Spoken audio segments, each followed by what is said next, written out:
My brother fired me the moment he became president of our family's luxury resort empire. You don't have what it takes to run a business, he said smugly as he personally cleared out my office, like he'd rehearsed the moment for years. I didn't argue. I simply gave him a slow, sarcastic smile. He completely panicked when my brother was packing my office into cardboard boxes and he was enjoying it. You don't have what it takes to run a business, Blair, Clay said, placing my grandmother's framed photo into a box like he was handling trash. 9 days. That's how long he'd been CEO of our family's resort empire before he fired me. 17 years I'd spent building Crescent Bay from the ground up, turning failing properties into destinations, training staff, managing every crisis at 3 a.m, and he erased me in 20 minutes. Before we continue, if you believe that hard work and loyalty should be valued over family politics and business, please consider subscribing. It's free and helps us share stories of resilience. Now let's see what Blair does next. I didn't argue. I didn't beg. I just reached into my desk drawer and pulled out my grandmother's old compass, the one she'd used to scout our first property back in 1978. Clay didn't even know it existed.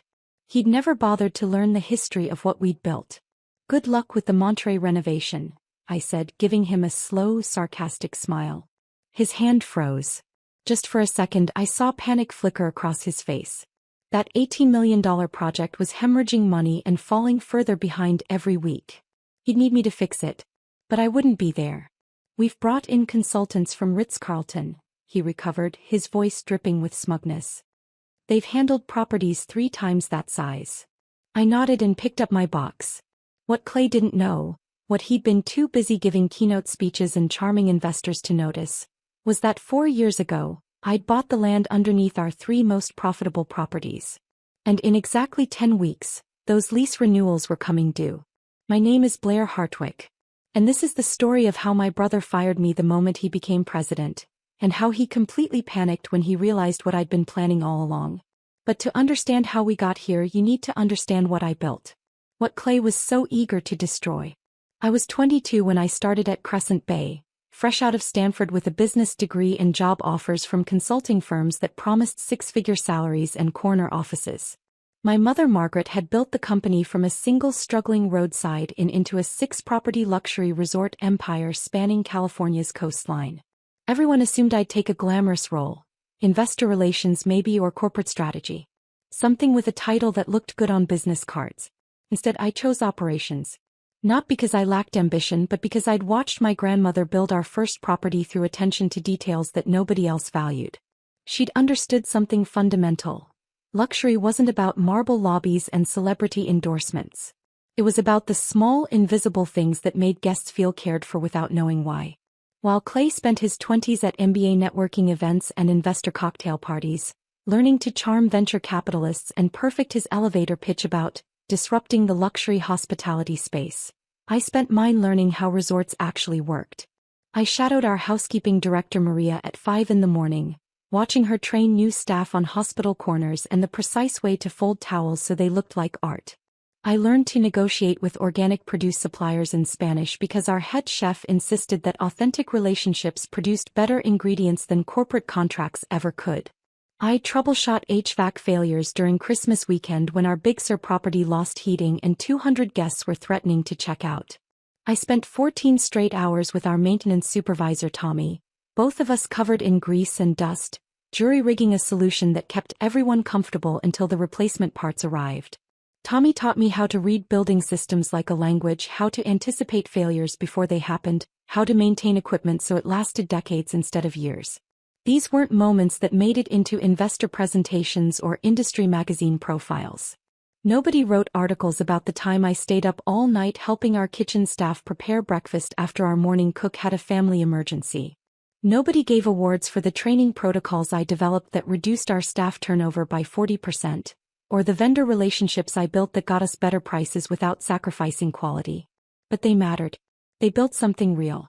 By the time I was 30, I'd personally transformed 3 underperforming properties into destination resorts that guests booked 6 months in advance. Monterey had been my proudest achievement. A faded 1980s hotel with good bones and a spectacular coastal location that nobody was marketing properly. I'd overseen every detail of its renovation, not just the architectural decisions that Clay later took credit for in board presentations, but the small touches that separated adequate hotels from unforgettable experiences. The thread count of our sheets, 600 Egyptian cotton, washed exactly 3 times before guest use to achieve optimal softness without that stiff new fabric feel. The height of our shower heads, positioned to accommodate both tall guests and average height without requiring adjustment. The scent profile in our lobbies, a custom blend that evoked coastal sage and sea air without being overwhelming. The training protocols that taught our front desk staff to remember returning guests' drink preferences and room location choices without making it feel intrusive or creepy. Those details drove our occupancy rates to 92% year-round when our competitors averaged 70%. They earned industry recognition, awards that Clay accepted on behalf of the company while I stayed behind managing the properties that actually generated the revenue. They created a culture where staff took genuine pride in their work because they understood they weren't just cleaning rooms or checking in guests. They were creating experiences that people remembered for years. Monterey became our highest revenue location, generating returns that funded Clay's expansion dreams and investor presentations about scaling the brand nationally. My office during all of this was a converted storage room on the 3rd floor of our Palo Alto headquarters.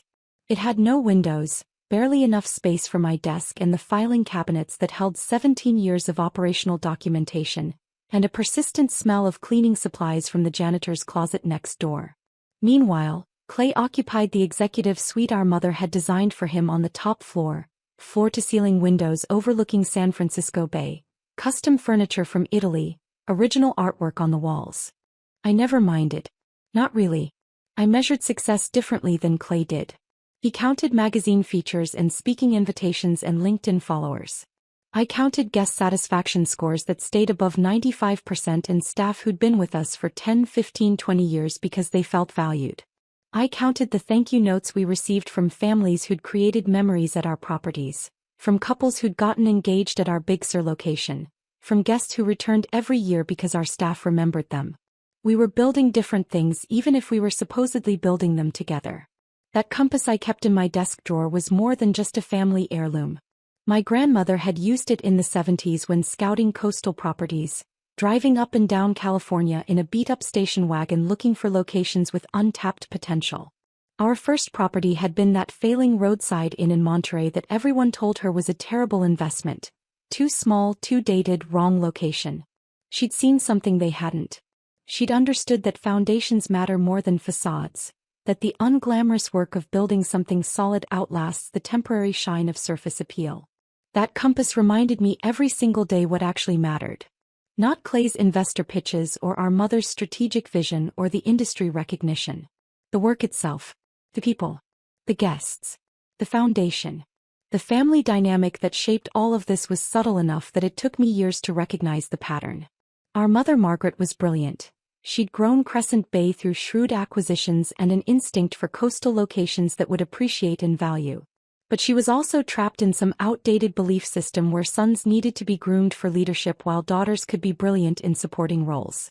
Clay has vision, she'd say, usually over family dinners where she'd ask him about strategic initiatives and ask me to give us the quick operational update. You have execution. That's what makes you both valuable. When I was younger, that felt like praise. Both valuable. Both important. As I got older, I recognized it as a limitation. Clay, 4 years younger than me, had been sent to elite business schools and given media training. He'd been introduced to venture capital circles and taught to speak their language of disruption and scale and market capture. He'd been positioned from adolescence as the future of Crescent Bay, the heir apparent who would take Margaret's regional success and scale it nationally. I'd been positioned as operations. The dependable sister who made Clay's vision possible. The invisible backbone. Family dinners became a ritual of this dynamic.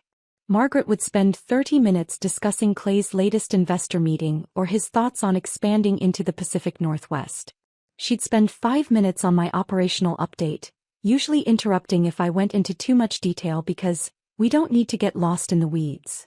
I watched Clay take credit for successes I'd engineered. Watched him charm board members with presentations built from data I'd compiled, insights I'd developed, strategies I'd designed. Watched my name gradually disappear from investor materials and press releases until the narrative of Crescent Bay's success became exclusively about his leadership and vision. The erosion was insidious.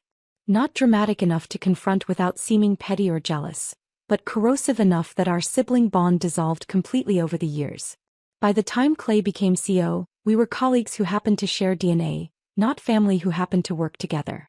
About 18 months ago, the erosion accelerated into something more deliberate.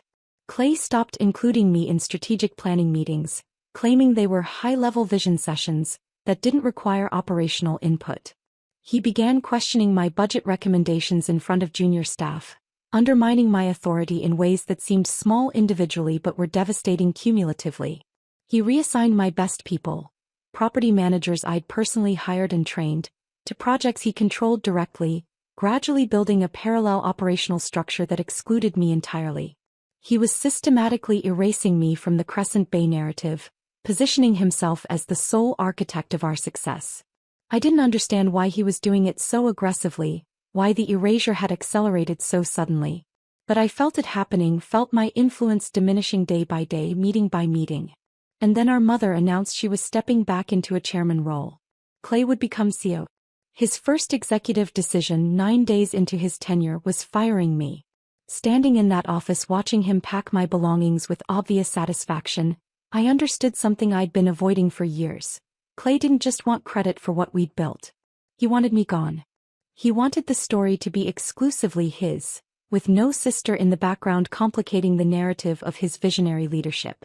"You'll receive 8 months severance," he'd said, checking his Rolex. A gift from our mother when he got his MBA. "We're being more than generous. HR has the paperwork ready." 8 months. After 17 years. After turning 3 failing properties into destinations. After building a culture that competitors tried to replicate. After generating the revenue that funded every expansion plan he'd ever pitched. I picked up that box containing my grandmother's photo and my Stanford diploma and 17 years of memories, and I walked out of Crescent Bay headquarters for what I assumed would be the last time. But as I drove away, past the building where I'd spent most of my adult life, I felt something unexpected. Not devastation or anger or grief, though those would come later. What I felt in that moment was cold, clear certainty. Clay had made a catastrophic mistake. And in exactly 10 weeks he was going to discover just how catastrophic it was. The morning after my termination, I woke at 5 a.m. out of pure habit. For 17 years that had been my routine. Check overnight incident reports from all 6 properties. Address any issues before they escalated to guests. Start the day solving problems. My hand reached for my phone automatically, muscle memory expecting the familiar stream of notifications. Nothing. No incident reports. No messages from night managers.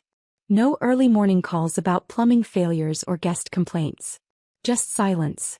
The kind of silence that comes from being erased from something you built with your own hands. I made coffee and sat on my apartment balcony overlooking Santa Monica, watching the sky shift from deep blue to pale gray. Morning joggers passed below, people walking dogs, the ordinary rhythm of life continuing as though my world hadn't just collapsed. A container ship moved slowly across the water in the distance, steady and deliberate, and I found myself envying its simple purpose.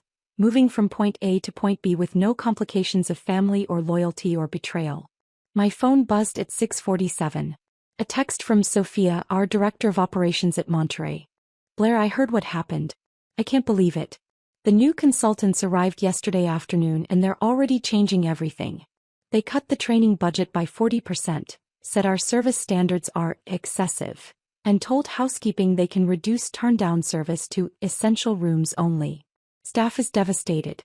Maria from housekeeping was crying in my office. She's been here 14 years and said she's never been treated like her work doesn't matter. I'm so sorry this happened to you. We're all in shock. Sophia." I stared at the message until the screen went dark, then read it again. Maria. I could picture her exactly. 53 years old, originally from Guatemala, who'd started as a room attendant and worked her way up to housekeeping supervisor through sheer dedication and skill. She took genuine pride in perfect hospital corners and the little origami animals she left on pillows for guests with children. She told me once that her work mattered because she was creating space where people could rest, could feel cared for, could make memories with their families. And now some consultant who'd probably never cleaned a room in his life was telling her that her craftsmanship was excessive. My fingers hovered over the keyboard. Every instinct I had screamed at me to call Sophia immediately, to walk her through how to push back against the consultants, to protect the staff I'd spent years training and valuing. These were my people. I'd hired most of them personally. I'd built a culture where excellence mattered, where staff understood their work had meaning beyond just checking tasks off a list. But I stopped myself. Forced my hands to set the phone down. This wasn't my problem anymore. Clay wanted sole control. He could manage the consequences. I typed back a simple response. Thank you for letting me know. I'm sorry you're dealing with this. No advice. No solutions. No rescue. The message felt inadequate and cold, but it was necessary. I had to let Clay's decisions play out without interference. Still, Sophia's text haunted me. I kept picking up my phone, reading it again, imagining Maria crying in Sophia's office after 14 years of dedicated work. At 11:30, another message arrived. This one from my mother. Lunch today. El Fornaio. 12:30. Il Fornaio was an upscale Italian restaurant in Palo Alto, 2 blocks from our corporate office. We'd eaten there occasionally over the years, usually to discuss business matters my mother didn't want overheard in the office. The location choice wasn't accidental. This wasn't going to be a casual mother-daughter lunch. I arrived exactly on time. Margaret was already seated at a corner table, looking every bit the elegant powerhouse who'd quadrupled our company's value over 3 decades. Her silver hair was perfectly styled, her suit was Armani, her expression was carefully neutral. She'd probably come straight from the office, from the company where I no longer worked, from meetings I'd no longer attend. He told me after he'd already done it, she said the moment I sat down. No greeting, no how are you holding up, just straight to her defense. I would have handled it differently. But you didn't reverse it, I observed quietly. Not an accusation, just a statement of fact. She sighed, touching her water glass without drinking. Clay believes Crescent Bay needs to evolve. Become more corporate, less family-centric in its management structure. And you agree? I asked, though her silence had already answered.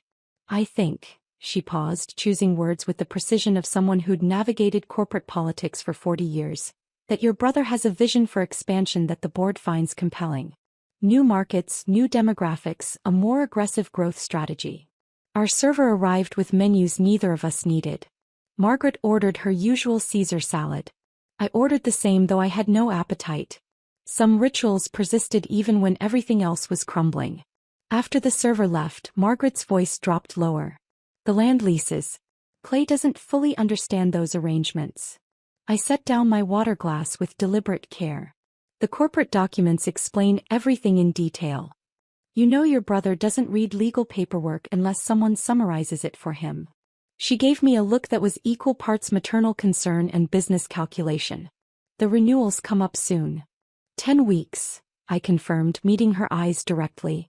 My attorney has been preparing the new terms. My mother went very still.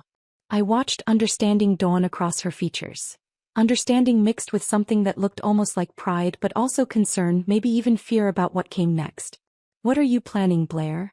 The question hung between us in the elegant restaurant.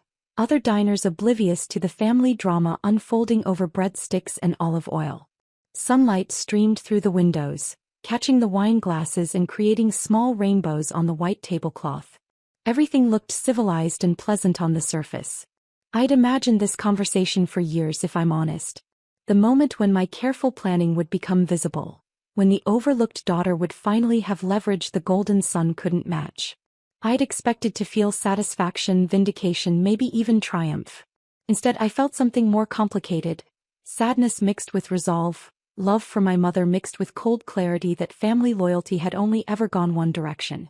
Market rate leases, I said finally, my voice steady. Nothing more, nothing less. She nodded slowly, absorbing the implications. That will significantly impact our operating margins. Especially with the Monterey renovation overruns.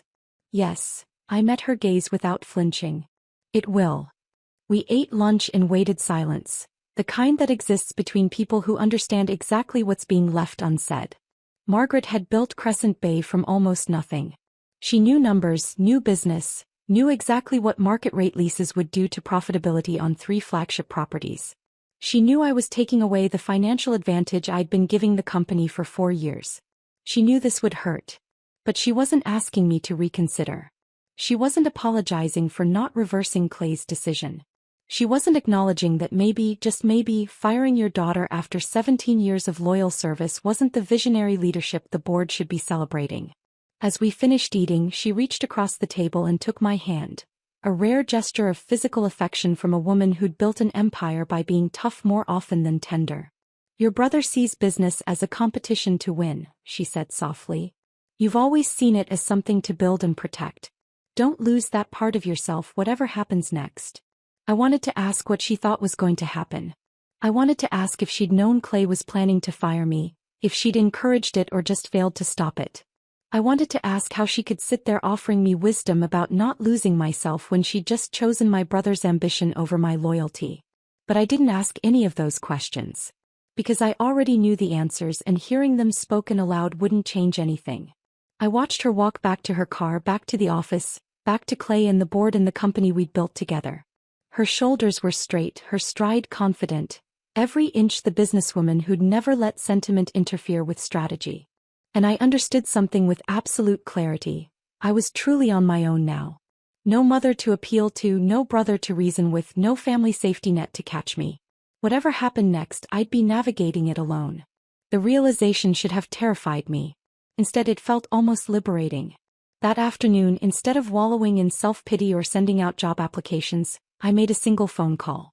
To Rebecca Lansing, an old colleague who'd left Crescent Bay 5 years ago to start her own boutique hospitality consulting firm. I heard, Rebecca said the moment she answered, not bothering with pleasantries. The industry is already talking. Clay's making moves that don't make sense to people who actually understand operations. I need information, I said directly. Discreetly. What kind of information? The kind that explains why my brother was so eager to get rid of me right now, specifically. There was a pause on the other end of the line. Then, you think this isn't just about ego? You think he needed you gone for a specific reason? Exactly. Give me a few days, Rebecca said. If Clay's up to something, I'll find it. After we hung up, I stood at my apartment window watching the Pacific. The water was dark gray today, choppy with white caps, restless. A storm was coming in from the north, the weather forecast said. Heavy rain by evening. I thought about my grandmother's compass, now sitting in a box of belongings from my office. She'd used that compass to navigate California's coast looking for opportunities nobody else saw. She'd built something from nothing through determination and vision and the willingness to take risks when everyone said she was crazy. I was her granddaughter. I'd inherited more than just her compass. 3 days later, Rebecca called back. And what she told me made everything suddenly terribly clear. You need to sit down for this, Rebecca said when she called back 3 days later. I was already sitting, but I understood what she meant. Her tone carried the weight of information that would change everything. I pulled my laptop closer, ready to take notes, and waited. Blair, your brother has been building a competing resort company for the past 2 years. It's called Summit Coastal Collection. The words didn't make sense at first. I heard them, but my brain couldn't process the meaning. Competing company? While running Crescent Bay. What do you mean, competing? I asked slowly. I mean he's filed LLC paperwork under shell companies. Used his wife's maiden name and various business partners' names to keep it hidden. He's secured preliminary development permits for luxury resort properties in Santa Barbara, Carmel, and Newport Beach. My stomach dropped. Those were the exact markets where Crescent Bay had approved expansion plans. I'd been in the confidential board meetings where we'd discussed those locations, analyzed the demographics, evaluated the competitive landscape. Clay had been in those same meetings, taking notes, asking questions, stealing our strategy. There's more, Rebecca continued, and I could hear her flipping through papers. I managed to get a copy of his pitch deck through an investor contact. Blair, it's 47 pages of detailed business plans. And it explicitly describes, I'm reading this directly, leveraging 17 years of operational expertise and established client relationships developed at Crescent Bay Resort Group to capture market share in underserved luxury coastal markets. 17 years. My 17 years. He's using our operational data, Rebecca said. Guest demographic analysis, service protocols, training methodologies. Everything you developed. He's presenting Crescent Bay's weaknesses, things only an insider would know, as market opportunities his new brand will exploit. I stood up and walked to my balcony, needing air. The Pacific stretched out before me, indifferent to human betrayal, constant and unchanging. A family of 4 was setting up on the beach below, the parents spreading out towels while their kids ran toward the water. Normal people living normal lives without brothers who committed corporate espionage. How long have you known about this? I asked, my voice surprisingly steady. I started getting fragments about 3 days ago. But I wanted to confirm everything before calling you. There's more. He's been recruiting Crescent Bay staff. What? At least 8 key employees have signed preliminary agreements with Summit Coastal. They're being offered equity positions contingent on leaving Crescent Bay within the next 6 months and bringing their client relationships with them. Some of them are your people, managers you personally hired and trained. I thought about Sophia's text about the consultants cutting training budgets and telling housekeeping their standards were excessive. I thought about Maria crying in Sophia's office. Now it made horrifying sense. Clay wasn't just cutting costs. He was deliberately degrading the properties, making them less valuable, while simultaneously building a competing brand that would poach our best staff and our operational expertise. He needed you gone, Rebecca said quietly. You're the only person at Crescent Bay who actually understands operations well enough to notice what he was doing. You'd have spotted the staff recruitment, questioned the strategic decisions that didn't make sense, reviewed the permits and licensing. He couldn't build Summit Coastal with you watching. I closed my eyes, feeling the last piece of sibling affection dissolve completely. This wasn't about Clay thinking he could run the company better without me. This wasn't about ego or ambition or even family dysfunction. This was calculated theft. He'd spent 2 years planning to steal everything I'd built, rebrand it as his own achievement, and destroy our family's company in the process. Thank you, Rebecca, I said. Can you send me everything you found? Already in your email. Blair, I'm sorry. I know he's your brother. He was my brother, I corrected. Now he's just someone who made a very big mistake. After we hung up, I spent 2 hours reading through every document Rebecca had sent. The LLC filings. The development permits. The pitch deck with its glossy photos and stolen data. The staff recruitment contracts with their knowledge transfer requirements. Each page made me angrier and strangely calmer. Because now I understood exactly what I was dealing with. I was about to send the files to my attorney when my phone rang again. Unknown San Francisco number. Ms. Hartwick? This is Marcus Webb. I'm on the Crescent Bay board. I knew who Marcus was. One of Clay's business school friends, someone I'd assumed was completely in my brother's pocket. I need you to know something, he said without pleasantries. And I need you to know I'm calling against Clay's interests, which should tell you something about how serious this is. I'm listening. I joined your family's board because I respected your mother's vision and your operational track record. Clay told us you were leaving voluntarily. He said you were burned out, that you wanted to pursue independent consulting, that it was an amicable transition. We thought we were supporting a graceful exit. That's not what happened, I said flatly. I'm realizing that now. I've seen your lease renewal terms. Market rate instead of the preferential rates you'd been giving the company. That got me asking questions about why you'd make that change. And then I heard rumors about something called Summit Coastal Collection. They're not rumors, I said. I have documentation. There was a long pause. Clay lied to us, Marcus said, and he sounded genuinely angry. He lied about your departure, and now I understand why. There's a board meeting scheduled for tomorrow afternoon. He's going to propose that Crescent Bay sell the Monterey, Big Sur, and Laguna Beach properties. My hand tightened on the phone. On what grounds? He'll argue that your new lease terms make them financially unviable. That we should sell quickly to minimize losses before the market realizes they're struggling. He's already got a valuation firm preparing analysis that will show the properties are worth less than they actually are. The final piece clicked into place with devastating clarity. Clay wanted Crescent Bay to sell the properties at distressed prices. Then Summit Coastal, probably through straw buyers or friendly investors, would acquire them. He'd operate the resorts I'd built while paying me rent for the land, all while destroying the family business our grandmother founded. It was brilliant and sociopathic in equal measure. Why are you telling me this? I asked Marcus.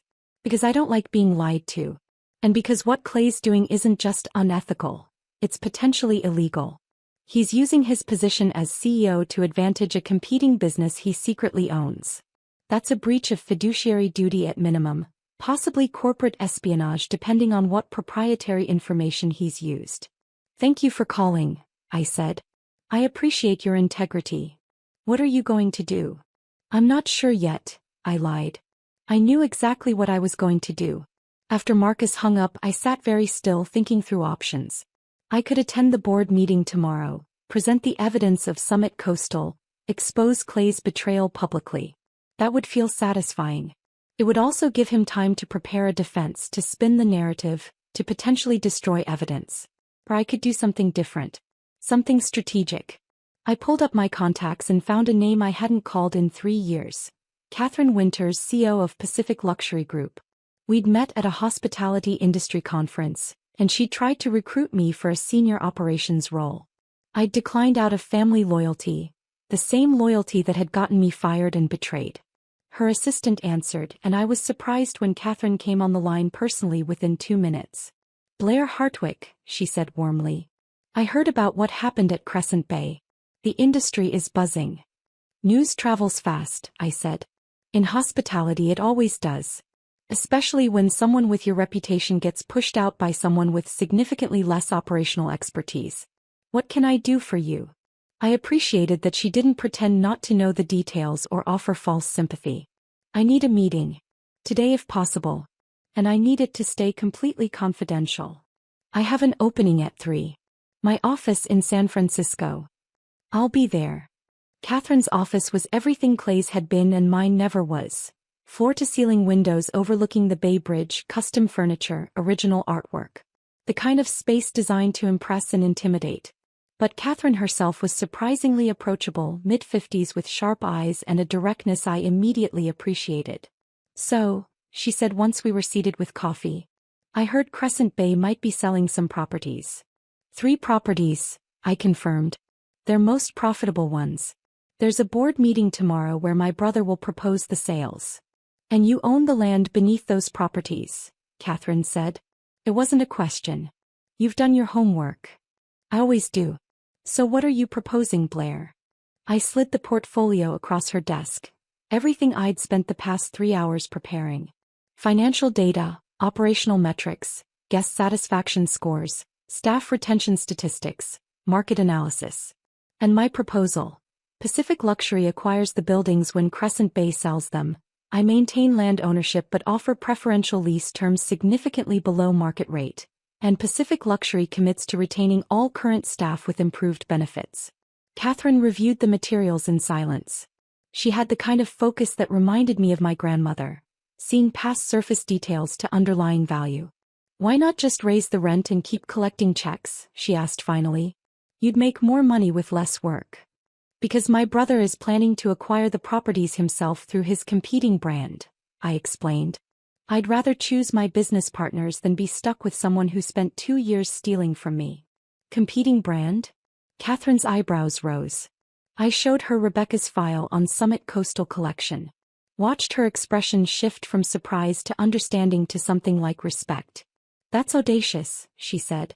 And stupid. Using proprietary information while serving as CEO? That's corporate suicide if anyone finds out. Someone is about to find out, I said. But I'd prefer the discovery happens after I've secured the future of the properties and the staff I built them with. Pacific Luxury has a reputation for maintaining quality standards and valuing employees during acquisitions. That matters to me more than maximum profit. Catherine studied me for a long moment. Family businesses are complicated, she said finally. This isn't about family anymore, I replied. It's about protecting what I built from someone who was willing to destroy it for his own gain. She smiled slightly. Let's build something better. Catherine's legal team moved with impressive speed. Within 48 hours of our meeting, I received a draft acquisition proposal that was more comprehensive than anything I could have created myself. The terms exceeded current market value for the properties despite the operational challenges Clay's decisions were creating. Catherine understood something my brother never had. My true value wasn't just land ownership. It was the institutional knowledge, the staff relationships, the operational expertise that would take years for any outside buyer to replicate. But speed created its own problem. While attorneys drafted contracts and conducted due diligence, real people were suffering under Clay's mismanagement. I kept getting texts from staff, not asking for help directly but sharing their frustration and confusion. The consultants had eliminated our artisan bread supplier in favor of frozen rolls from a national distributor. They'd cut our signature turn-down service entirely, calling it redundant. They'd reduced housekeeping staff to the point where deep cleaning was impossible, just surface maintenance. I faced a choice: stay silent and let Clay's incompetence play out, or quietly reassure the people I'd built Crescent Bay with that someone was watching, that their loyalty to quality would matter. I compromised. I called Sophia first, using my personal cell to her personal cell, a Thursday evening when I knew she'd be home from Monterey. "Blair," she answered, her voice a mixture of relief and caution. I wasn't sure if I should reach out again. "I need you to do something for me," I said directly. "And I need you to trust me without me being able to explain everything yet." "Okay." No hesitation, and that trust meant everything. Document everything the consultants are changing. Every cut to service standards, every policy that contradicts what we built, every guest complaint that results from their decisions. Keep detailed records with dates and specifics. It will matter soon. There was a pause. "Blair, are you?" "I can't say more right now. But Sophia, your job is safe. More than safe. Trust me for a few more weeks." I could hear her exhale. "I knew you wouldn't just abandon us. I told Maria that. I told everyone."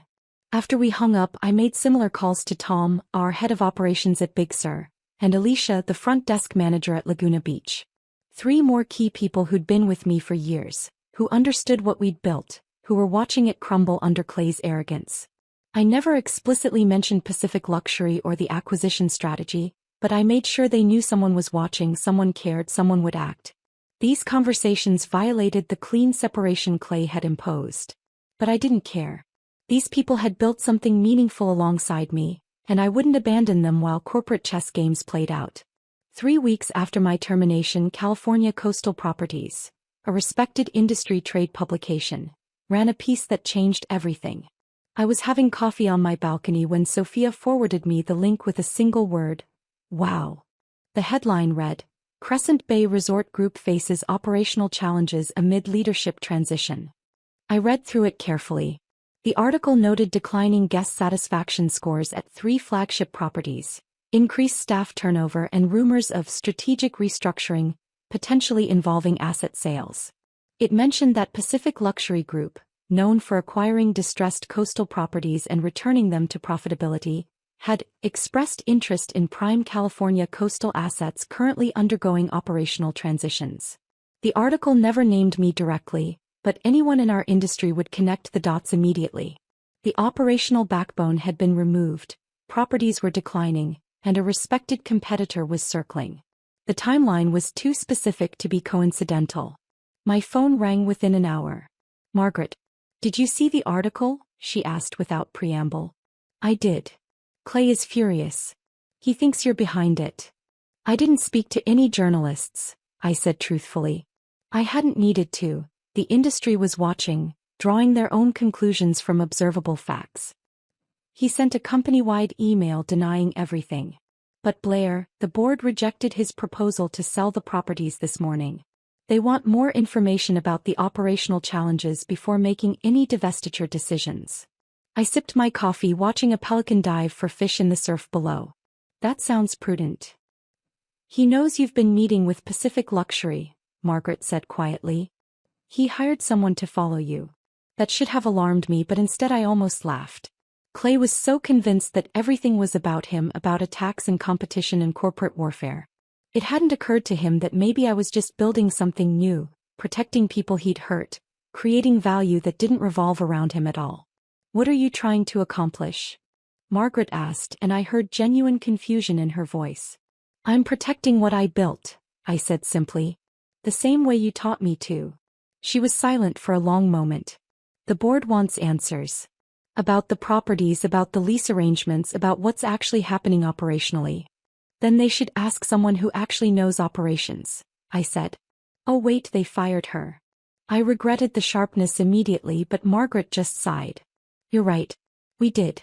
And I'm watching Clay discover what we lost. 2 days later, Sophia called with information that shifted everything again. Blair, something happened yesterday that you need to know about.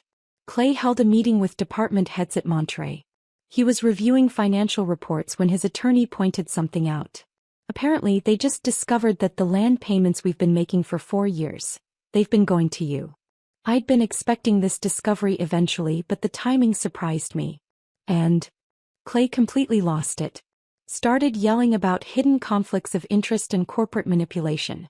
He called an emergency board meeting for this afternoon. He's arguing that you've been secretly positioning yourself to sabotage the company. The payments are all documented in the corporate financial reports, I said calmly. Every board member has received them annually for 4 years. That's what Marcus Webb said. He interrupted Clay and pointed out that if Clay hadn't read the financial disclosures, that was his failure, not your deception. Blair was brutal. Clay's credibility with the board is falling apart. After Sophia hung up, I sat very still, thinking through implications. Clay was panicking, making mistakes, attacking me publicly. Which meant he was desperate. Which meant he knew his plans were unraveling but couldn't see the full picture yet. My phone buzzed with a text from Rebecca. Call me. No. Found something big. I called immediately. Blair, I found the recruitment contracts, Rebecca said without preamble. Clay has signed agreements with 8 key Crescent Bay employees offering them equity positions in Summit Coastal Collection. I knew he was recruiting staff, I said. You told me that already. But I didn't have the actual contracts before. Now I do. And Blair, they're explicit. The employment offers are contingent on the employees leaving Crescent Bay within 6 months and bringing their client relationships with them. The contracts require them to share operational knowledge, guest preferences, service protocols, everything they developed at Crescent Bay. My hand tightened on the phone. That's not just poaching staff. That's industrial espionage, Rebecca finished. Exactly. One of the attorneys approached to review these contracts had ethical concerns about the knowledge transfer requirements. He reached out through our network because he knew my history with Crescent Bay. He wanted someone to know what was happening. Send me everything, I said. Within an hour I had the complete picture. Clay's competing resort brand with its stolen strategic markets. The development permits filed while he was serving as COO and CO. The pitch deck with proprietary operational data I'd developed. The staff recruitment contracts with their knowledge transfer requirements.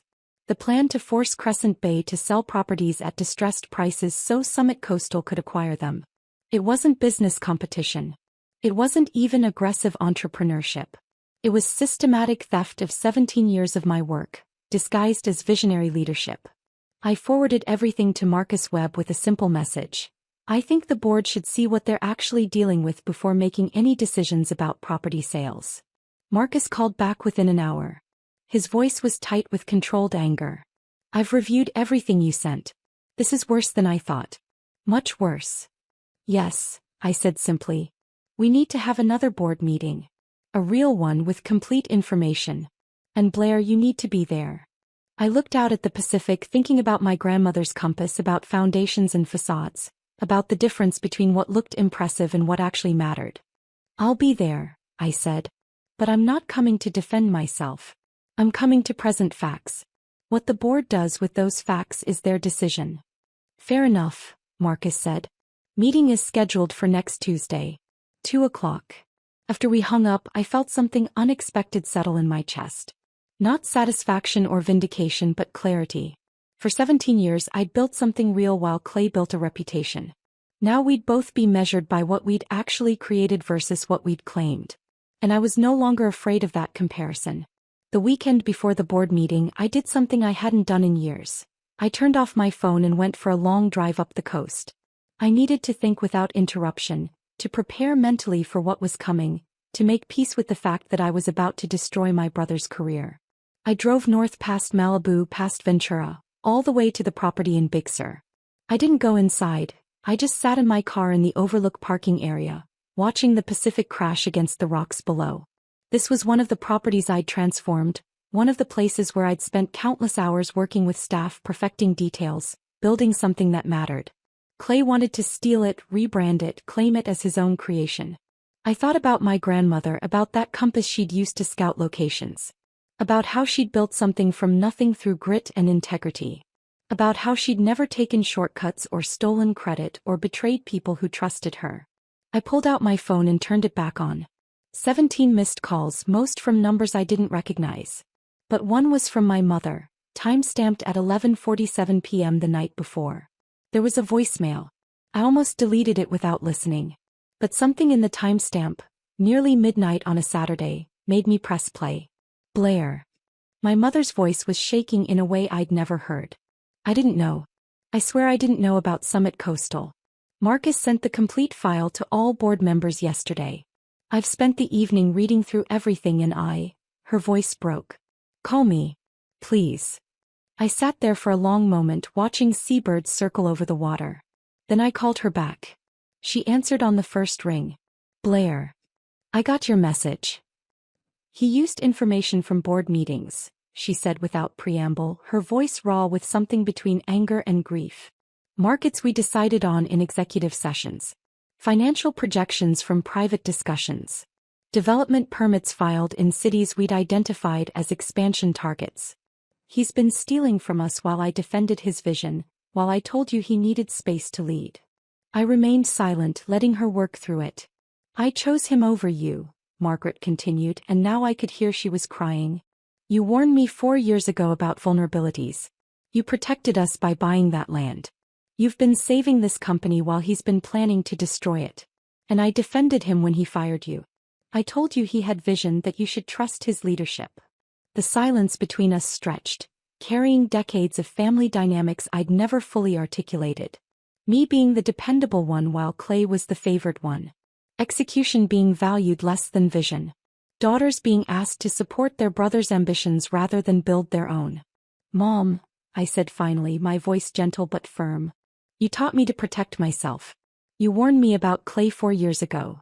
Told me he saw businesses as trophies to win, told me to safeguard my own future. On some level you knew this could happen. You just hoped it wouldn't. Her silence confirmed what we both understood.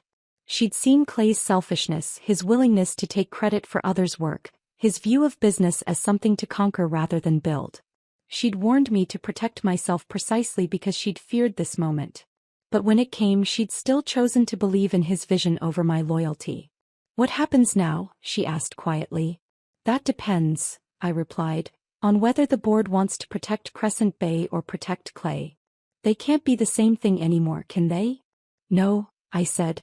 They can't. We talked for another hour, the longest real conversation we'd had in years.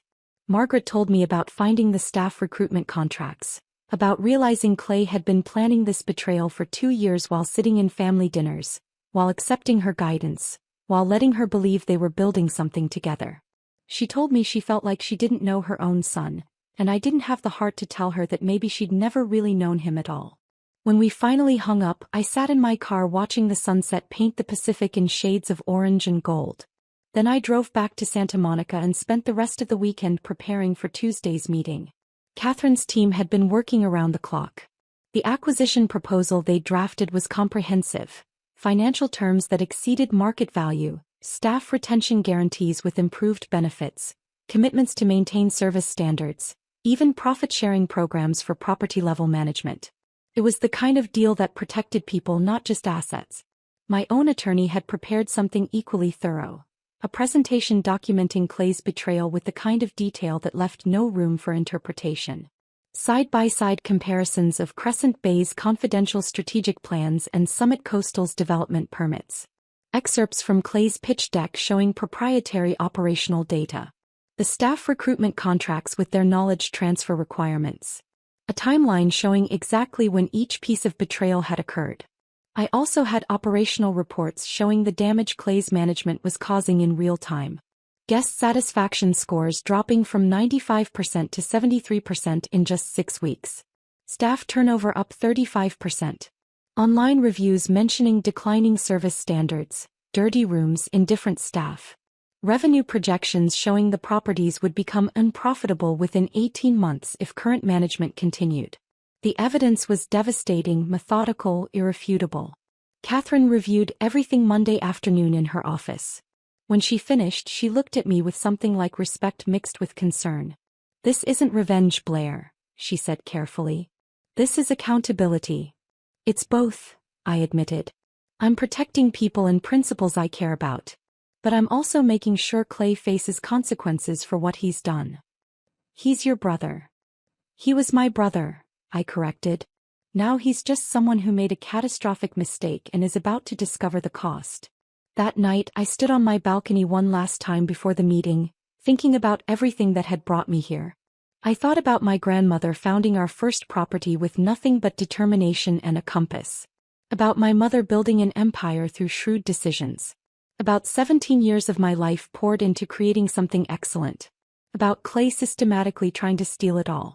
And I thought about the staff, Maria and Sophia and Tom and Alicia and all the others who'd built Crescent Bay alongside me, who were watching standards crumble, who deserved better than a CEO who saw them as expendable. This wasn't just about me anymore. It never had been. Tuesday morning arrived clear and cold.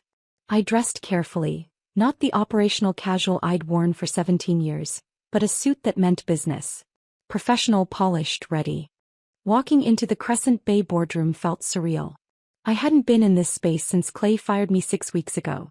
The room looked exactly the same, the long mahogany table, the leather chairs, the windows overlooking Palo Alto, but everything felt different.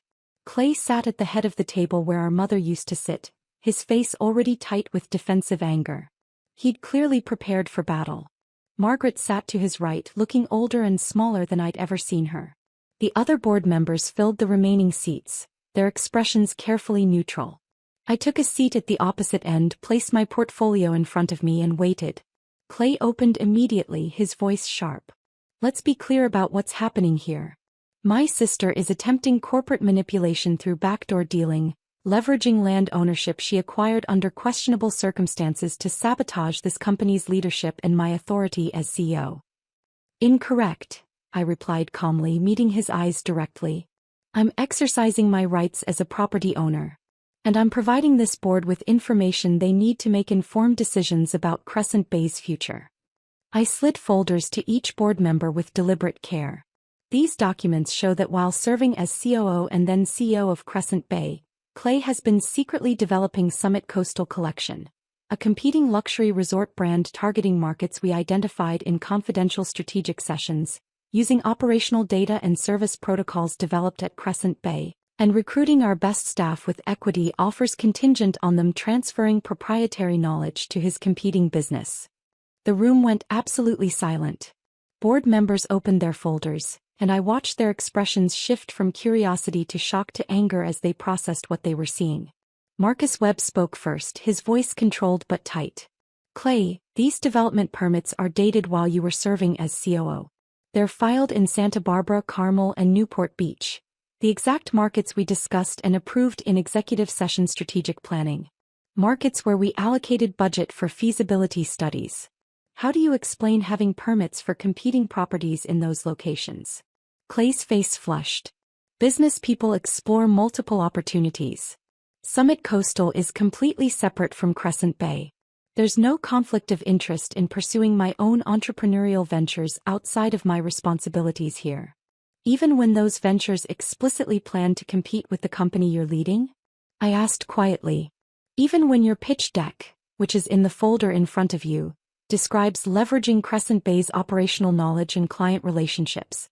Even when you're recruiting our staff with contracts requiring them to share proprietary information they developed while working for us. You don't understand business, Blair," Clay snapped, and I heard the same dismissive tone he'd used when firing me. "You never have. This is how industries work. Knowledge isn't owned by one company. Intellectual property actually is owned," Marcus interrupted, his patience clearly exhausted. "And fiduciary duty requires you to prioritize this company's interests while serving as CEO. You've violated both. Systematically and deliberately." Jennifer Park, a board member who'd initially supported Clay's aggressive growth strategy, was reading through the pitch deck with visible anger. Clay, this presentation is dated 3 months ago. You'd already secured $14 million in private equity funding. You'd filed development permits in 3 cities. This isn't exploring opportunities. This is an operational competing business you were building while drawing your CEO's salary from Crescent Bay and using our confidential strategic information. Another board member held up the recruitment contracts. These employment offers are contingent on staff bringing client relationships and operational knowledge from Crescent Bay. That's not networking. That's industrial espionage. Clay tried one last defense, his voice rising. She's manipulating all of you. She bought that land specifically to create this leverage to position herself to attack me. 4 years ago, Marcus cut him off. Blair bought that land 4 years ago to protect Crescent Bay from external threats. You fired her 6 weeks ago after systematically excluding her from decisions for 18 months. Her defensive preparation isn't the problem here, Clay. Your betrayal is. I watched my brother's confidence crumble in real time, watched him realize that no amount of charm or spin could overcome documented evidence. His explanations became desperate, contradictory, increasingly panicked. The board voted unanimously to accept Pacific Luxury's acquisition proposal. 1 abstention. Margaret, who sat motionless, staring at her son with an expression I couldn't read. They also voted to request Clay's immediate resignation and initiate a formal investigation into Summit Coastal's use of Crescent Bay's proprietary information. Clay stood abruptly, his chair scraping against the floor. You're all making a mistake. I built this company. No, I said quietly, standing to face him across the table. Grandmother built this company. Mom grew it. I ran it. You took credit for it. There's a difference, Clay. You just couldn't see it until it was too late. He stared at me for a long moment and I saw something flicker across his face. Shock that I'd fought back, rage that I'd won, maybe even the first hint of understanding about what he'd actually done. Then he stormed out, slamming the door hard enough to rattle the glass walls. In the silence that followed, I felt not triumph but something more complicated. Exhaustion mixed with grief, relief mixed with sadness. I just destroyed my brother's career to save everything else. It was necessary. It was painful. And nothing would ever be the same. After the board meeting, I sat in my car in the Crescent Bay parking lot for 20 minutes, unable to move. My hands were shaking, my heart was racing, and I felt simultaneously exhausted and wired. I just destroyed my brother's career. It had been necessary, justified, backed by irrefutable evidence. But that didn't make it feel any less like I'd detonated a bomb in the center of my family. Marcus Webb found me there. He knocked on my window gently and I rolled it down. You okay? He asked. I don't know, I answered honestly. What you did in there took courage. The board needed to see the truth. I know. But he's still my brother. Or he was. Marcus nodded with understanding. Catherine Winters called me an hour ago. Pacific Luxury's legal team is ready to move forward immediately if you are. The transition can start within the week. I looked back at the building where I'd spent 17 years of my life. Where I'd built something I was proud of. Where my brother had tried to erase me and steal everything I'd created. Let's start Monday, I said. The next 2 weeks were a blur of legal documents, operational assessments and staff meetings. Catherine officially brought me on as Director of Coastal Operations for Pacific Luxury, giving me authority to oversee the acquisition transition for all 3 properties. The title felt strange at first. For 17 years I'd never had a title that reflected what I actually did. I'd just been operations, invisible and essential in equal measure. Now I had real authority. Real resources. Real support. But my first priority wasn't paperwork or financial analysis. It was people. I drove to Monterey on a Thursday morning, arriving before the breakfast service ended. Sophia was in her office reviewing room status reports when I knocked on her door. Blair. She stood immediately and I saw relief flood her features. I heard about the board meeting. Everyone's heard rumors, but nobody knows what's really happening. Can we talk? Privately. We went to the empty conference room overlooking the bay. Morning sunlight streamed through the windows, catching the water and making everything sparkle. This had been one of my favorite spaces when I'd worked here, a place where I'd trained new managers and planned renovations and dreamed about what these properties could become. Pacific Luxury is acquiring Monterey, Big Sur and Laguna Beach, I said directly. The transition will be complete within 60 days. And Sophia, I need you to know, your job is not just safe. It's valued. Pacific Luxury is committed to restoring the service standards we built, with better resources and support than we ever had at Crescent Bay. Sophia's eyes filled with tears. I knew you wouldn't abandon us. When you called and told me to document everything the consultants were changing, I knew you had a plan. You kept the standards alive when Clay's people were trying to destroy them, I said. That mattered. That's why we can recover so quickly now. We talked for another hour. I explained the acquisition terms, the staff retention guarantees, the improved benefit packages. I answered her questions honestly, acknowledged the chaos she'd endured, validated the pain of watching something we'd built get dismantled by people who didn't understand what made it special. There's something else, I said as we were finishing. Pacific Luxury offers profit-sharing programs for property-level management. You'll have actual ownership stake in the success you create. Not just a salary and a thank you, real financial participation. Sophia cried then properly. Not sad tears but overwhelmed ones.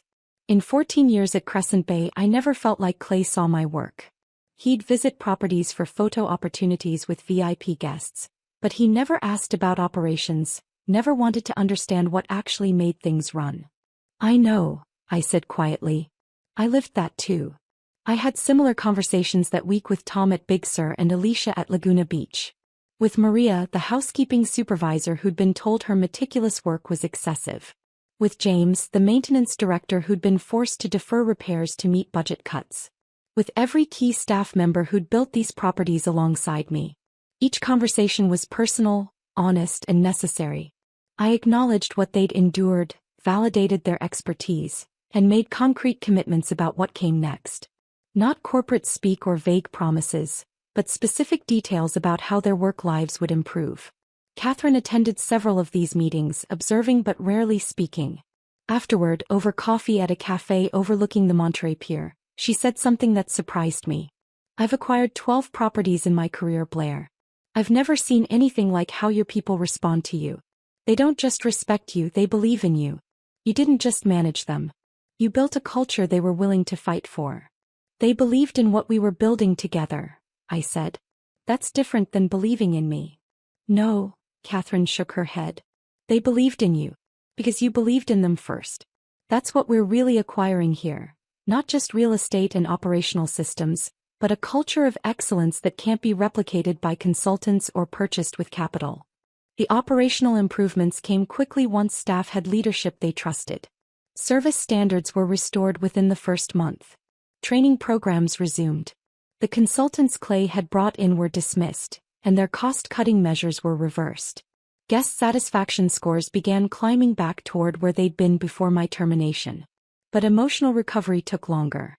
Staff needed time to believe the chaos was actually over, that the new leadership wouldn't disappear or change their minds, that they could invest emotionally in their work again without fear of having it devalued.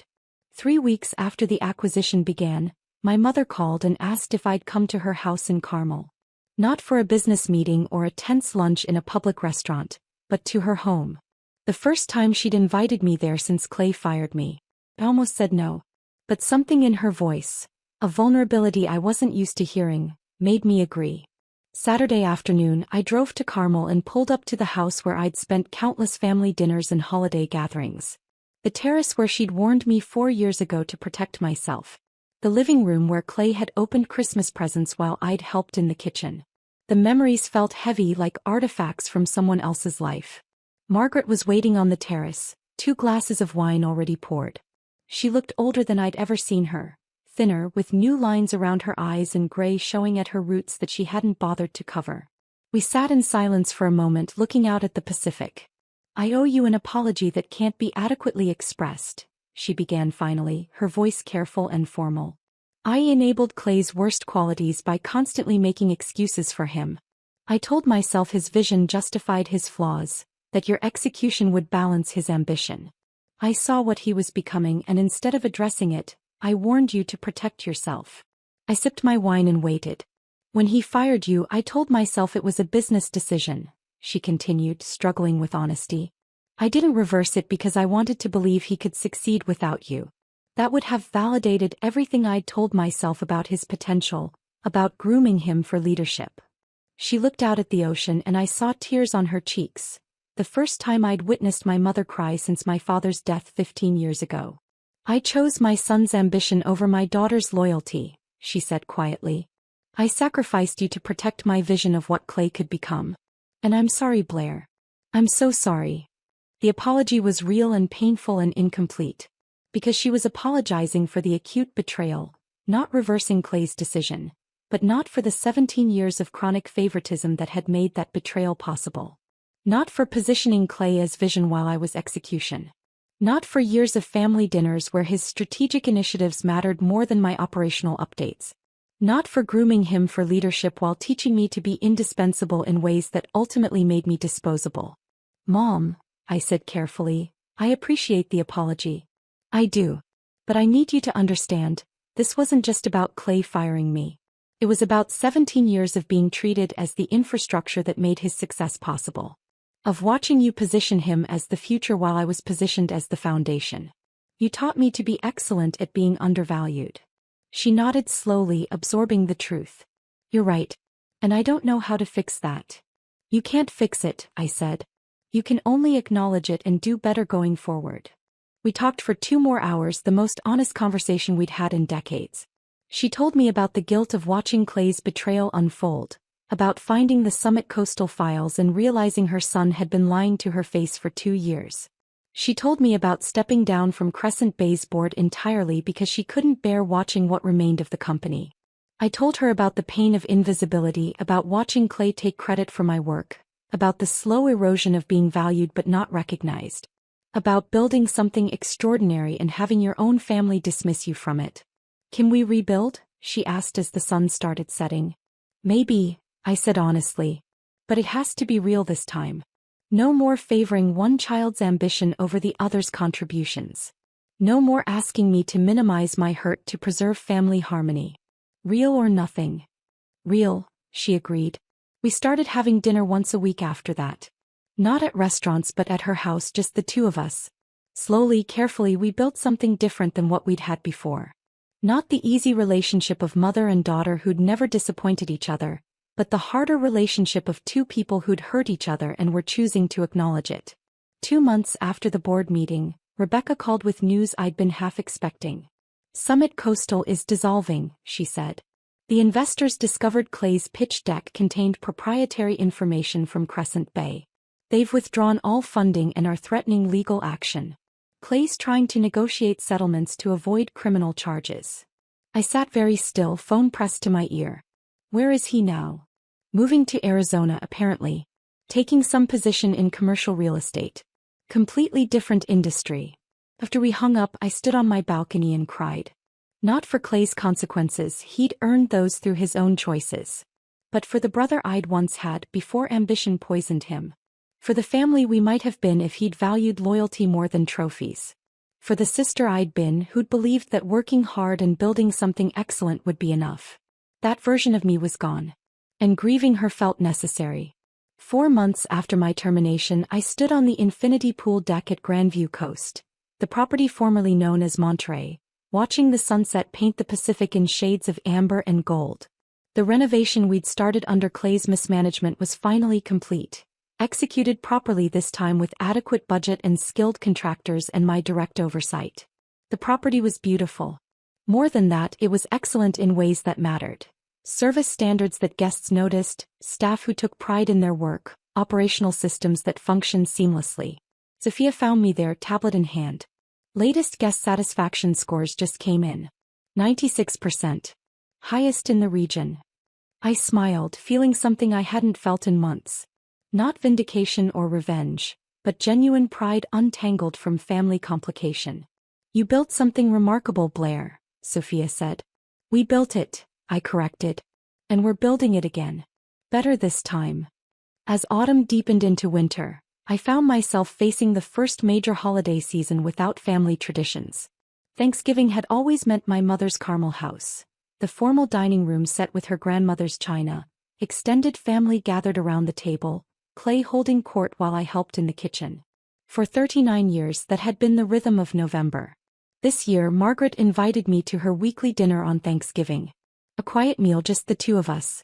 I almost accepted out of habit, but then I imagined sitting at that table where so many family decisions had been made without my input, where my contributions had been summarized in quick operational updates, while Clay's vision received hours of discussion. "I'm not ready yet," I told her on the phone. "I need more time." "I understand," she said, though I heard disappointment in her voice. "What will you do?" "Work," I said simply. And I did. I drove to Grandview Coast on Thanksgiving morning and spent the day with staff preparing for what would be our busiest weekend of the year. I checked kitchen prep with our head chef, reviewed room assignments with housekeeping, walked the property looking for anything that didn't meet standards. It wasn't traditional, but it felt honest. These were people who valued my work, who understood what I'd built, who didn't treat my expertise as supporting infrastructure for someone else's vision. Sophia found me on the terrace around sunset, overseeing the setup for evening service. "You're spending Thanksgiving with us," she observed. "You're spending it working too," I pointed out. "Because I love this place. Because it matters." She paused. "That's why you're here too, isn't it? This is your family now." I didn't correct her because she was right in ways I was still processing. December brought the industry conference circuit and with it a different kind of challenge. The California Coastal Hospitality Summit was the biggest event of the year. 1,500 hospitality professionals gathered in San Francisco to discuss industry trends, celebrate achievements, and network. 2 years ago, I'd attended anonymously while Clay gave a keynote speech about disrupting luxury hospitality. I'd sat in the back, watched him present data I'd compiled, listened to him describe innovations I'd developed, and felt invisible. This year was different. Catherine was giving the opening keynote, and Pacific Luxury had a prominent booth showcasing our California properties. I was attending not as anonymous operations staff but as Director of Coastal Operations, with my name on the conference materials and my photo in the program. Catherine's speech was impressive. She talked about the changing luxury market, about what travelers valued post-pandemic, about operational excellence versus Instagram aesthetics. And then midway through she said something that made my chest tighten. "The most transformative acquisitions aren't about properties, they're about people." This year, Pacific Luxury was fortunate to partner with Blair Hartwick, who brought operational genius and cultural integrity that most consultants can't teach because they've never actually built anything themselves. Her work has transformed not just our California portfolio but our entire approach to hospitality. The audience applauded. 1,500 people acknowledging work that had been invisible for 17 years. After Catherine's speech, people approached me constantly. Some were genuine, competitors offering respect, colleagues congratulating me on the Pacific Luxury success. Others were clearly fishing for gossip about the Crescent Bay situation. Everyone in hospitality knew the story by now. The sister who got fired, who owned the land, who brought down her brother's career. It had become industry folklore. A cautionary tale about family business and corporate betrayal. "I heard Clay's in Arizona now," one consultant said to me at the networking reception. "Different industry entirely. Must feel satisfying to watch that play out." "It feels complicated," I said honestly, then excused myself. In my hotel room that night I ordered room service and cried. Not sad tears exactly, but exhausted ones. Being celebrated professionally while grieving privately created a strange dissonance. Success didn't fill the holes that betrayal had carved out. It just made them more visible. January brought an unexpected phone call. David Brennan, a vendor we'd worked with for years at Crescent Bay. He'd supplied our organic produce, built relationships with local farmers, understood what we were trying to create. "Blair, I need to give you a heads up about something," he said, his tone careful. "Clay contacted me last week." My stomach dropped. What did he want? He's in Arizona working commercial real estate. But apparently word got around about what happened at Crescent Bay. He's having trouble building credibility, getting clients to trust him. He asked me to reach out to you. I closed my eyes. "And say what exactly?" "He wants you to clarify the situation with industry contacts. He thinks if you just explain that the conflict was a misunderstanding, that Summit Coastal was a separate venture that got mischaracterized, that his resignation was voluntary, It would help him rebuild his reputation. The audacity was almost impressive.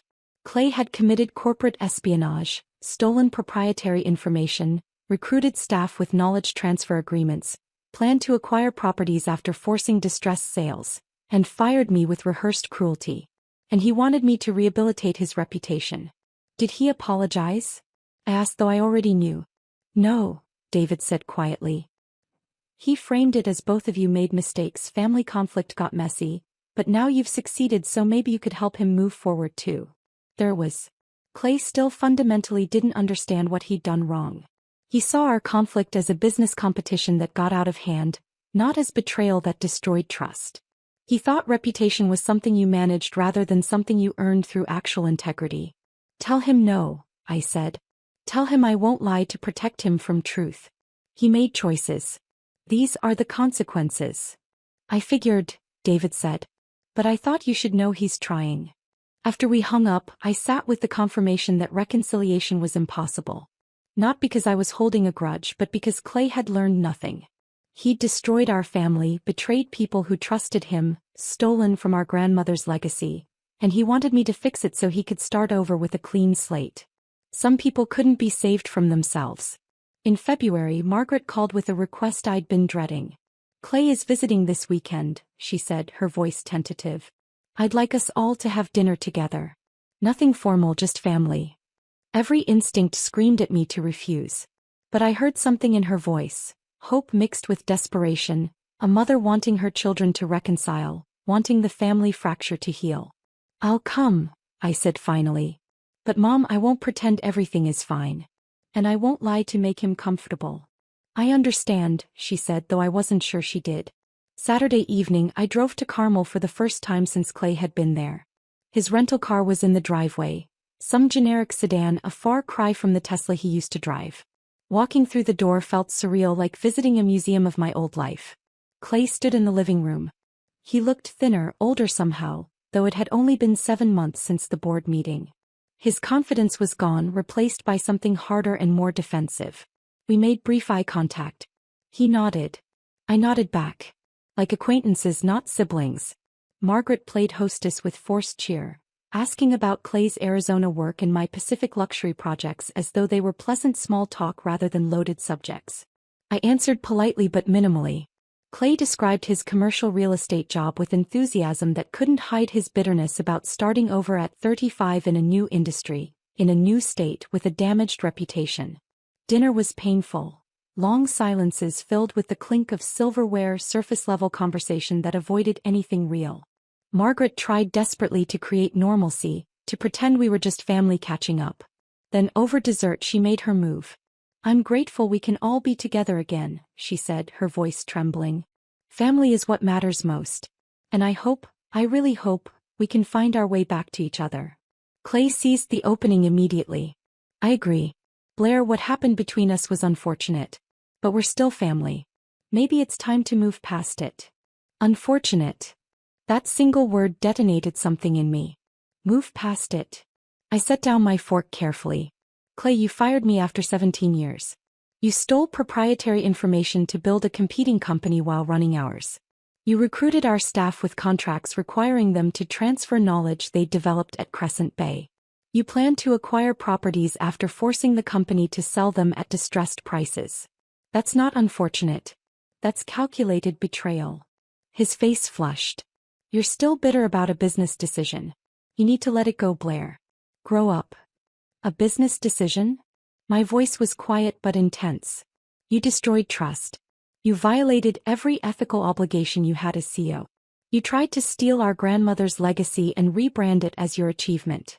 Those aren't business decisions, Clay. They're moral failures.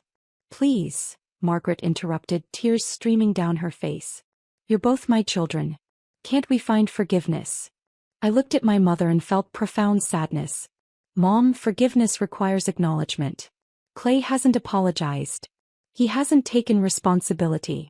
He literally just asked me to lie to industry contacts to rehabilitate his reputation. That's not someone seeking forgiveness. That's someone wanting me to help him avoid consequences. I stood, gathering my coat from the back of my chair. I love you, Mom. I'll keep having our weekly dinners.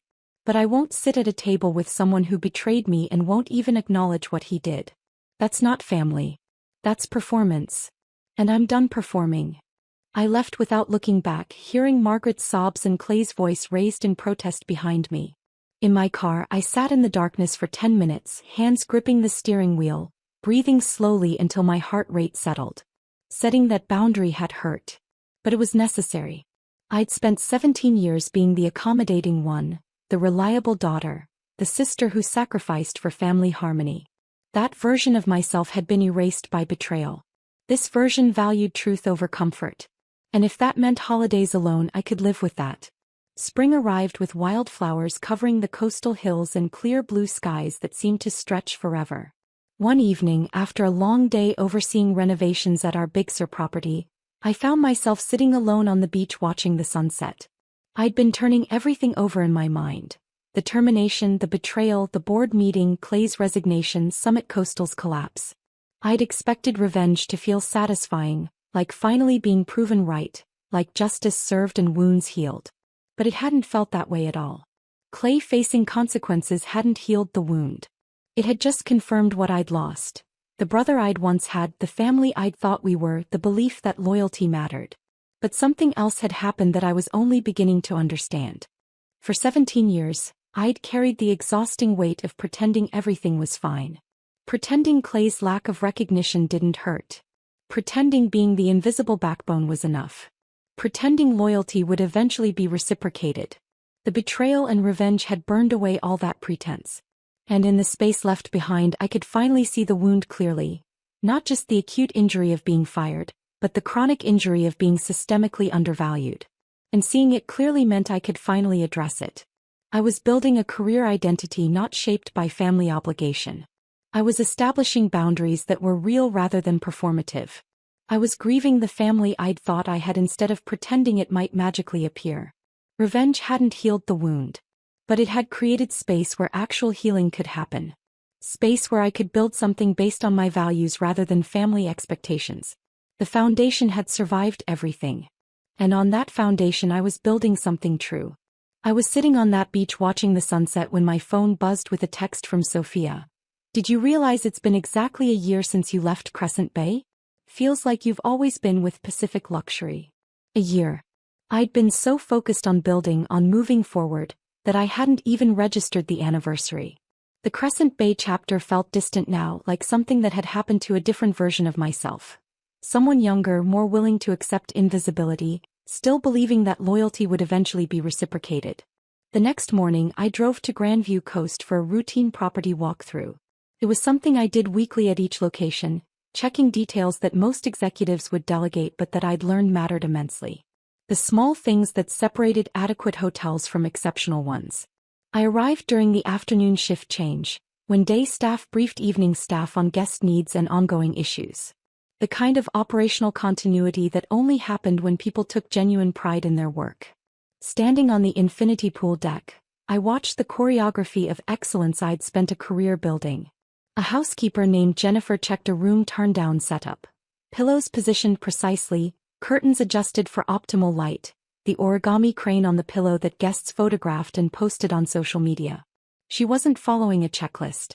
She was creating an experience. At the front desk, I watched Marcus greet a couple who'd stayed with us 6 months ago. "Welcome back, Mr. and Mrs. Chin. We have you in the same ocean view room you requested. And I took the liberty of stocking the minibar with the sparkling water you preferred last time." The couple looked genuinely touched. That was the difference. Anticipating needs before they were stated, making people feel remembered and valued.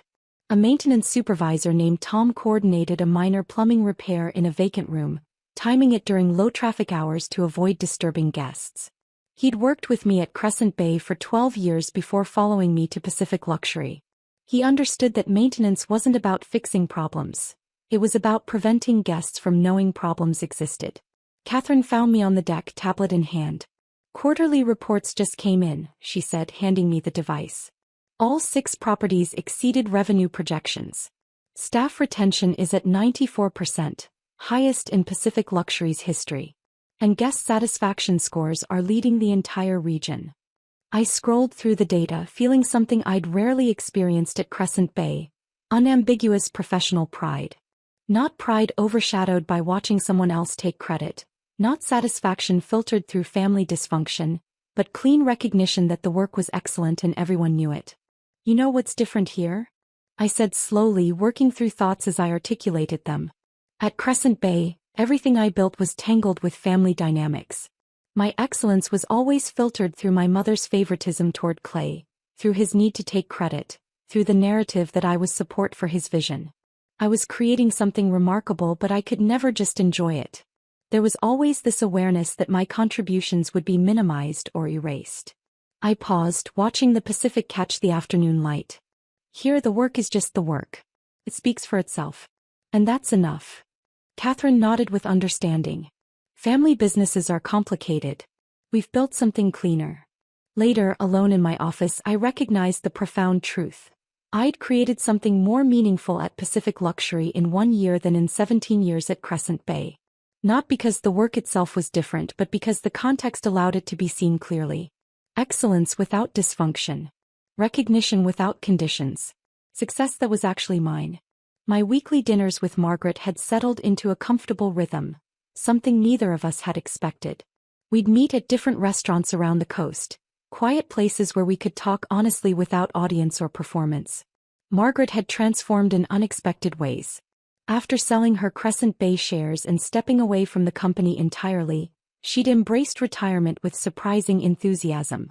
She traveled constantly, weeks exploring Tuscany, a month hiking in New Zealand, river cruises through Europe that she'd always been too busy for. "I think I forgot how to exist outside of work," she told me one evening over dinner at a small French restaurant in Carmel.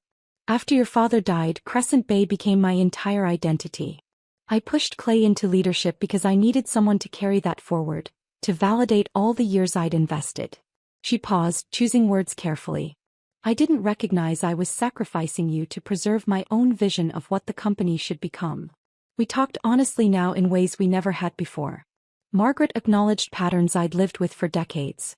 Being positioned as support rather than leadership, having my expertise valued but not recognized, watching Clay receive credit for work I'd done. "I told myself it was practical," she said. "Clay was charismatic, good with investors and media. It made sense to make him the public face. But I didn't see how that positioning was actively harming you until it was too late to fix it." The acknowledgement couldn't undo 17 years of impact, but it mattered. We also talked about Clay, though carefully. He was still in Arizona, working in commercial real estate with moderate success, but nothing like the trajectory he'd imagined for himself. He reached out to Margaret occasionally, emails and phone calls where he positioned himself as the wronged party, the victim of my vindictiveness and the board's overreaction. "He still doesn't understand what he did wrong," Margaret said quietly. "He sees it as a business conflict that got messy, not as betrayal that destroyed trust." "I know," I said. "I keep hoping he'll take real responsibility. That maybe someday we could rebuild some version of family. But I'm accepting that might not happen." I took her hand across the table. "You can love him and still acknowledge what he did. Those things aren't mutually exclusive. Our relationship would never be what it was before. We both understood that. But it was becoming something more real. Connection built on truth rather than performance. Love that acknowledged wounds rather than pretending they didn't exist. It was better even though it hurt more." 3 months after the anniversary of my termination, I attended the annual Hospitality Industry Conference in San Francisco. I was browsing vendor booths when I heard my name. Blair Hartwick. I turned to find James Morrison, a former Crescent Bay operations manager I'd hired and trained a decade ago. We'd lost touch after my termination, and seeing him felt like encountering a ghost from my past life. "James, how are you?"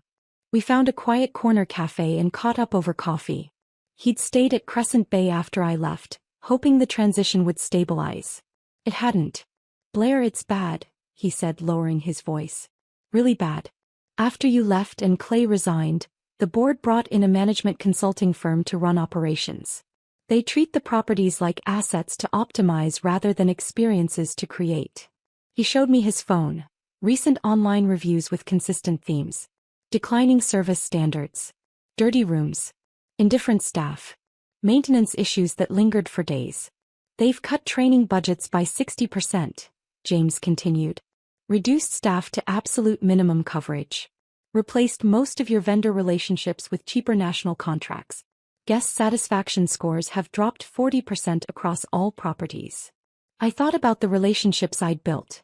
The organic produce supplier who sourced from local farms, the linen company that understood our quality standards, the maintenance contractors who responded within hours because we'd treated them fairly for years. The properties you built, Monterey, Big Sur, Laguna Beach, they're shadows of what they were, James said. Revenue is declining, reputation is damaged. Meanwhile, everyone in the industry is talking about what you're doing at Pacific Luxury. Grandview Coast is booked solid 6 months out. You're getting featured in magazines, speaking at conferences. You've basically proven that Crescent Bay's success was your success, not the brand or the locations. The validation was unexpected and profound. For 17 years I'd wondered if my value was real or just dependent on context. The Crescent Bay name, the property's prime locations, the established reputation. Now I had definitive proof. The properties declined without me while new properties thrived with my leadership. Does it feel good? James asked. Watching them struggle while you succeed? I considered the question honestly. It feels like confirmation. Not that I wanted them to fail, but that my contributions were real. For so long I felt invisible. Now I know the work mattered, the impact was real, and it was mine. We talked for another hour before parting. As James left, he said, "Most of the staff who stayed regret not following you to Pacific Luxury. They thought family loyalty mattered. They learned the hard way that your leadership mattered more." Walking back to my hotel, I felt something shift. I'd spent months questioning whether destroying Clay's career had been necessary or vindictive, whether I should have found another way. Now I knew, I hadn't destroyed anything. Clay had. I'd simply refused to be buried in the rubble. Late afternoon sun streamed through the floor-to-ceiling windows at Grandview Coast as I conducted my final walkthrough of the day. This had become my routine, ending each week at the flagship property, checking details, observing staff, ensuring excellence. I walked through the lobby where guests relaxed with wine and conversation, past the restaurant where our chef prepared local seafood with ingredients from relationships I'd cultivated, through the staff areas where people worked with dignity because they knew they mattered. In my office, a real office with ocean views, not a converted storage room, my grandmother's compass sat on the desk beside quarterly reports showing all 6 properties exceeding projections.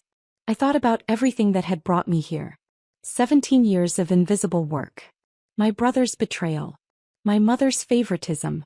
The revenge that hadn't healed wounds but had created space where healing could happen. I thought about Clay in Arizona starting over and felt not satisfaction but acceptance that some people never learn. I thought about Margaret trying to rebuild our relationship through honesty rather than pretense. I thought about staff who'd trusted my leadership and been rewarded for that trust. And I thought about my grandmother scouting coastal properties with nothing but determination and a compass, building something from nothing through integrity rather than entitlement. Success wasn't about corner offices or CEO titles or family validation. It was about building something solid enough to weather betrayal, valuable enough that others would fight to preserve it, meaningful enough to be worth protecting, even if protection required transformation. The foundation remained. Companies changed, relationships evolved, families fractured, identities shifted. But the foundation of who I was, what I valued, how I worked, that remained solid. Clay had tried to erase me, but he'd only proven my worth by revealing what happened when I was gone. As I prepared to leave for the evening, I took one last look through my office window. Guests checking in with smiles. Staff moving with purpose. The Pacific stretching infinite beyond the property. I'd lost a family business but built a professional legacy. Lost a brother but gained clarity about my own value. Lost the comfort of family belonging but gained the freedom of genuine recognition. The foundation remained.